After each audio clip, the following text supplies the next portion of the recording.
Salut à tous, j'espère que vous allez bien. On est parti pour une vidéo d'analyse technique sur les altcoins et on va aussi checker bien évidemment le Bitcoin et l'Ethereum. On va voir un petit peu où on se situe. Je pense qu'on va pouvoir monter et péter vers le haut.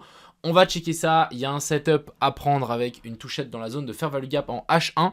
On va analyser tout ça et je vous souhaite à tous un bon visionnage. On est parti. Crypto,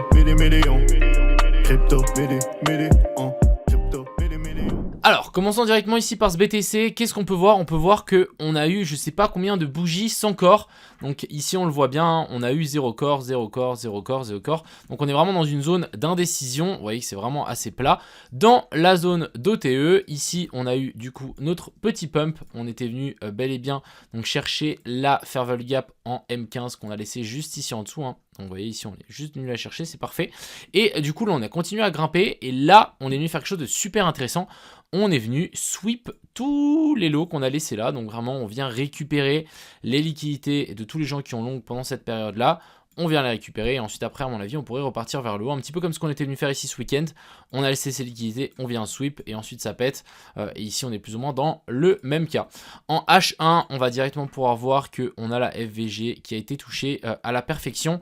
Bien évidemment je pense qu'on peut descendre encore un petit peu plus bas si on tire une zone d'OTE. Donc voilà, la zone des 0,108 commence ici vers la zone des 96 121. Donc oui on peut descendre un petit peu plus bas. Mais voilà, on a eu la touchette de la FVG ici en H1, prise de liquidité.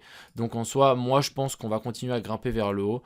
Après, ça reste que mon avis et je pense que ici, si on tire une petite ligne pour indiquer que là c'était notre dernier plus bas, donc on a eu un cos baissier, bah en fait ce qu'on est venu faire après c'est que ici on est venu faire une clôture au-dessus.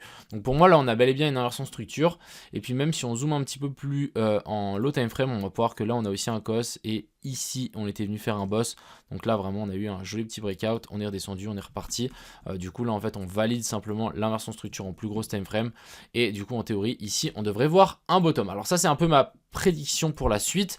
Bien évidemment on peut chercher ce lot là, je suis pas super confiant qu'on vienne le récupérer, mais c'est quelque chose qui peut être fait avec ce qu'on a laissé là. J'y crois pas trop.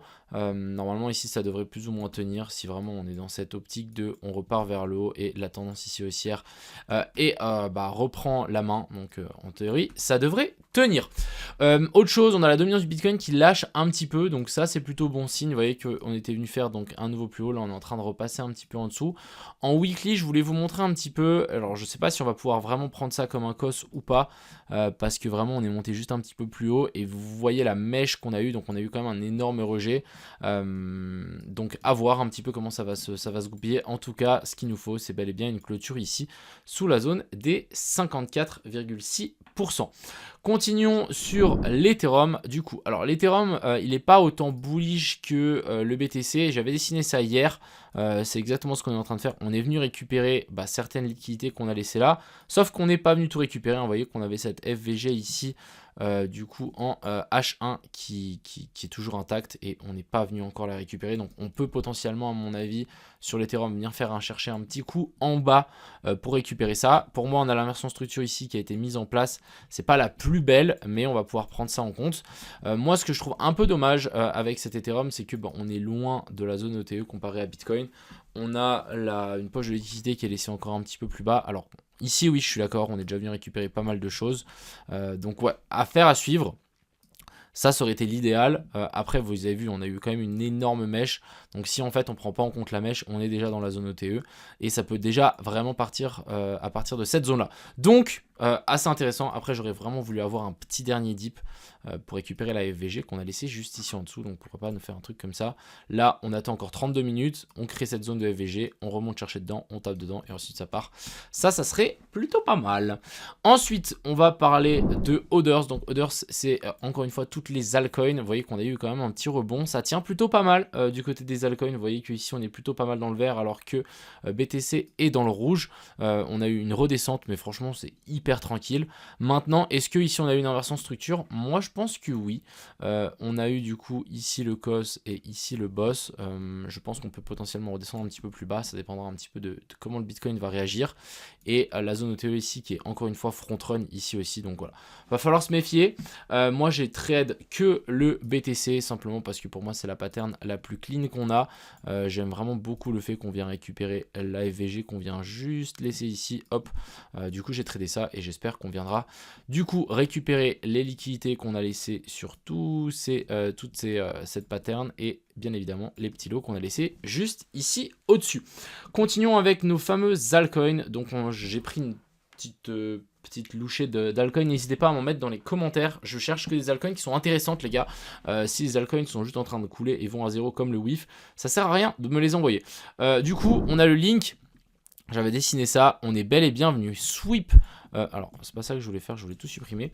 On est bel et bien venu sweep, donc toutes les liquidités, toutes les mèches qu'on a laissées ici, c'est plutôt pas mal. Donc là on a eu un premier rebond, je pense que vraiment les prochaines targets sur la plupart des altcoins, ça va être de sweep le high. Donc c'est un peu ce qu'on va faire à mon avis sur le BTC, on va avoir un rebond sur quasi toutes les alts.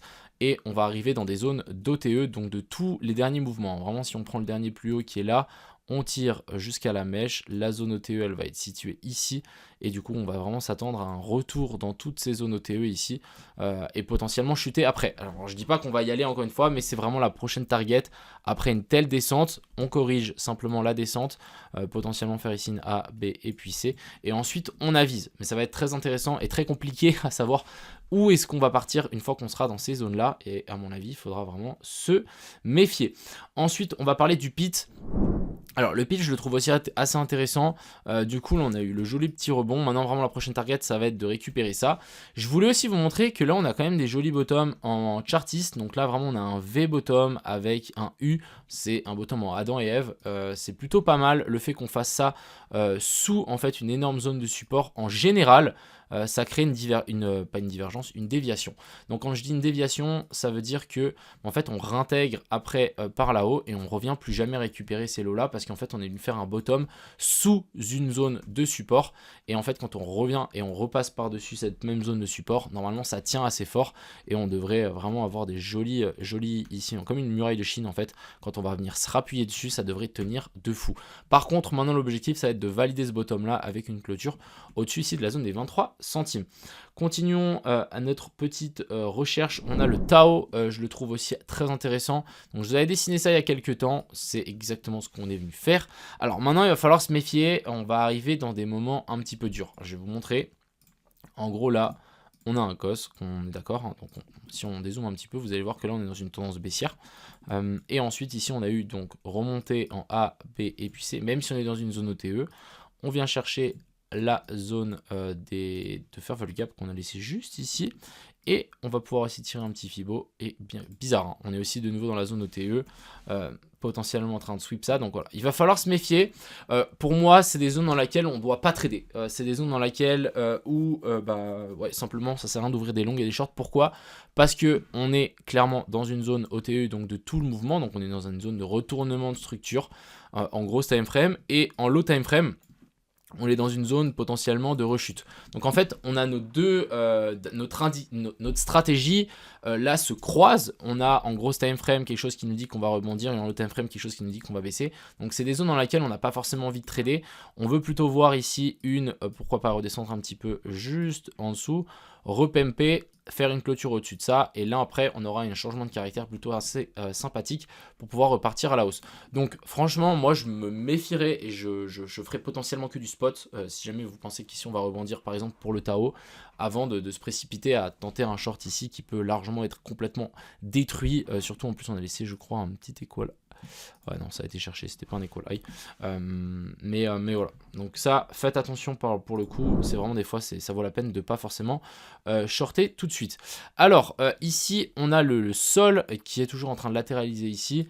En regardant cette charte les gars, est-ce que ça vous inspire quelque chose?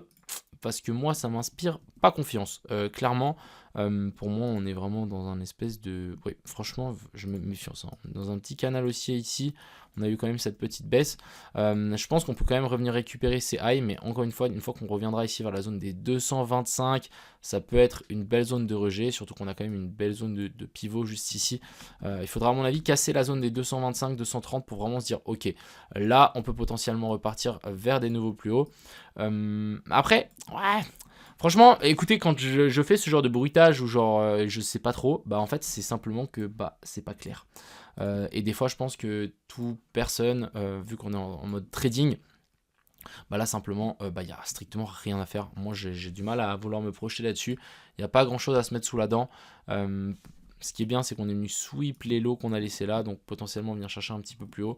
Je pense vraiment les prochaines targets, ça va être de chercher ce qu'on a laissé là et la zone pivot. Hein. Vous voyez qu'ici, on était venu faire doublement support. Là, on a potentiellement fait résistance, donc je pense que la prochaine zone, ça va être de venir chercher ici la zone des 220, 225.